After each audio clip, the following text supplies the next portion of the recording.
सबको प्रणाम। राम राम। आज तक हमने यही सुना है कि इस धरती पर सबसे पवित्र अगर कोई चीज़ है तो गंगा जल है। लेकिन अब हमें पता चला है कि गंगा जल से भी पवित्र इस धरती पर कुछ है, और वो क्या है मैं आपको आगे बताऊंगा। इससे पहले हम ये बताना चाहता हूँ कि आज हमारे देश की जो स्थिति है इसके जिम्मेदार कौन। आज हमारा देश जिस पटरी पर चल रहा है उस पटरी का जिम्मेदार कौन। आज हमारा देश कर्जे में डूबता जा रहा है, इसका जिम्मेदार कौन। आज हमारा देश महंगाई के चरम सीमा पर बढ़ता जा रहा है,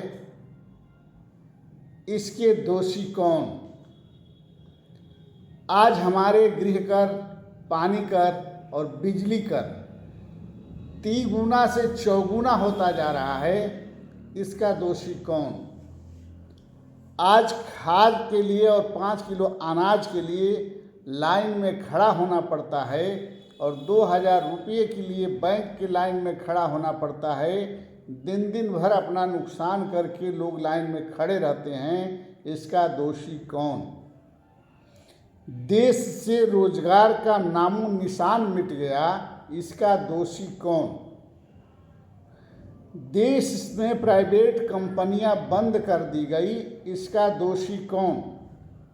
आज 10,000 बिजली बिल बाकी रहने पर लाइन कट जा रही हो, इसका दोषी कौन।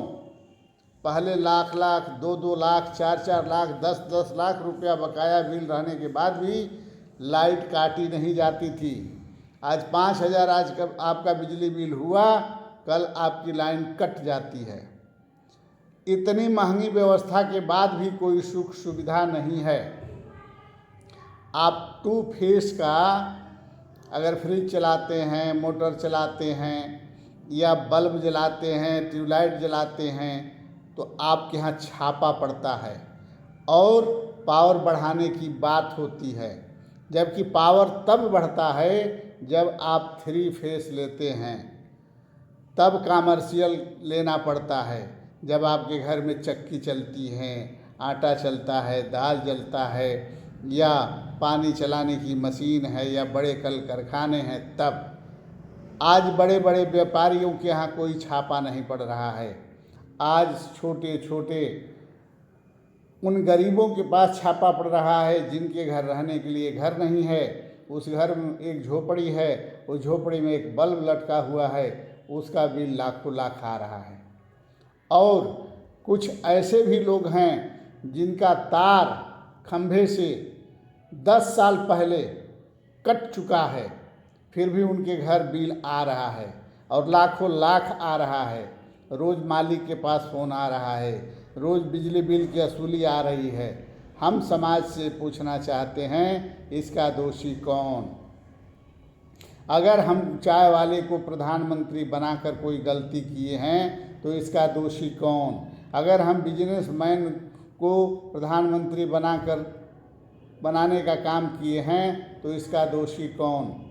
अगर हम एक बगैर दिल का 56 इंच के सीने वाले को प्रधानमंत्री बनाने का काम किए हैं, इसका दोषी कौन। अगर हमारे देश का सारी संस्थाएं, सारी व्यवस्थाएं अगर बिक रही हैं तो इसका दोषी कौन।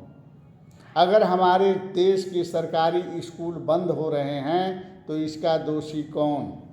हमारे प्राइवेट स्कूलों के फीस बढ़ाए जा रहे हैं, इसका दोषी कौन। शिक्षा, चिकित्सा, न्याय महंगी होती जा रही है, इसका दोषी कौन। जो दवा आज से 2014 से पहले 9 रुपये की थी, आज 120 रुपये की है, इसका दोषी कौन। जो दवा 2000 से 14 से पहले 90 रुपये की थी, आज 500 से ऊपर है। इसका दोषी कौन? जो किशमिश 2014 से पहले 80, 90, 100, 120, 140 तक था, आज 500 रुपया है। इसका दोषी कौन? सभी वस्तुओं के दाम तिगुना से चौगुना बढ़ गए। इसका दोषी कौन? पेट्रोल पंप, पेट्रोल, डीजल एवं मिट्टी तेल हमारे देश से गायब हो गए। इसका दोषी कौन? हम समाज से पूछना चाहते हैं कि इतनी बड़ी भूल और इतना बड़ा बर्बादी 170 साल में पहली बार ही क्यों? हम हिंदू मुसलमान के चक्कर में, मंदिर मस्जिद के चक्कर में हम किस रास्ते पर चल पड़े हैं, हम किस मुहाने पर खड़े हैं, हमें ये भी पता नहीं है।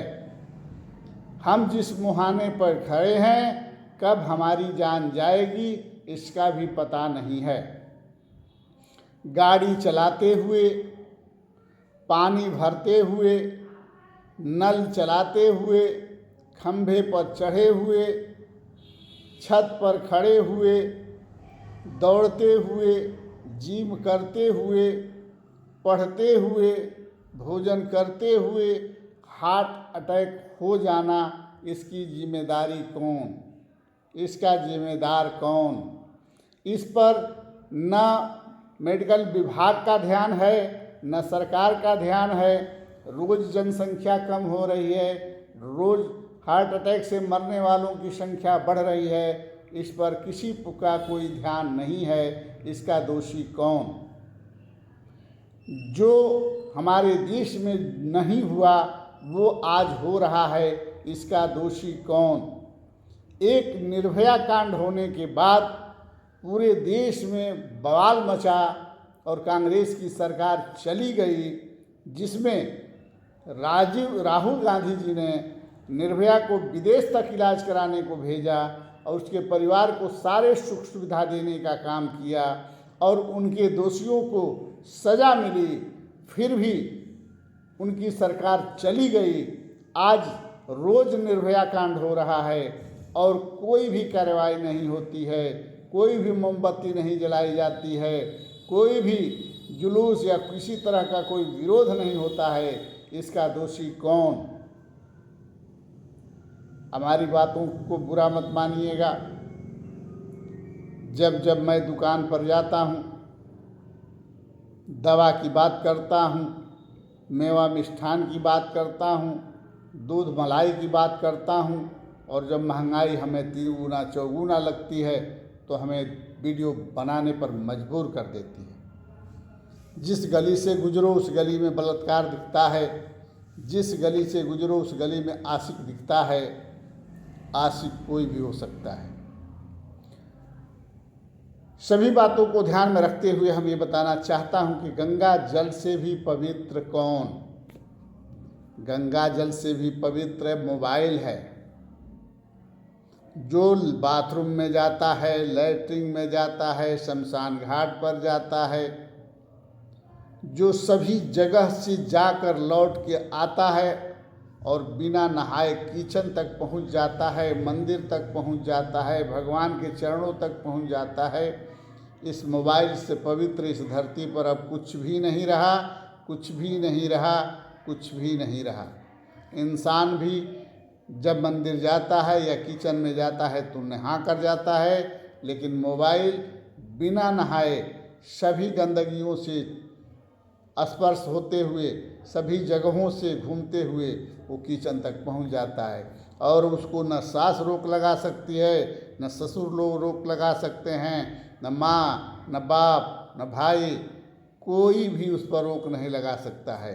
जो उस पर रोक लगाएगा वो उस मोबाइल वाले का सबसे बड़ा दुश्मन हो जाएगा।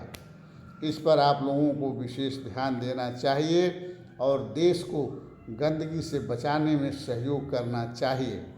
अगर हमारी बात थोड़ी भी आप लोगों को अच्छी लगी हो सुई के नोक के बराबर भी अच्छी लगी हो तो आप हमारी वीडियो को अधिक से अधिक लाइक, शेयर, सब्सक्राइब करिए और हमारी बातों को सरकार तक पहुंचाइए ताकि देश में अमन चैन हो सके और नेताओं, अधिकारियों, स्कूल, कॉलेज एवं तमाम लोगों की मनमानी पर ब्रेक लग सके। जय हिंद, जय भारत, जय सर्व समाज।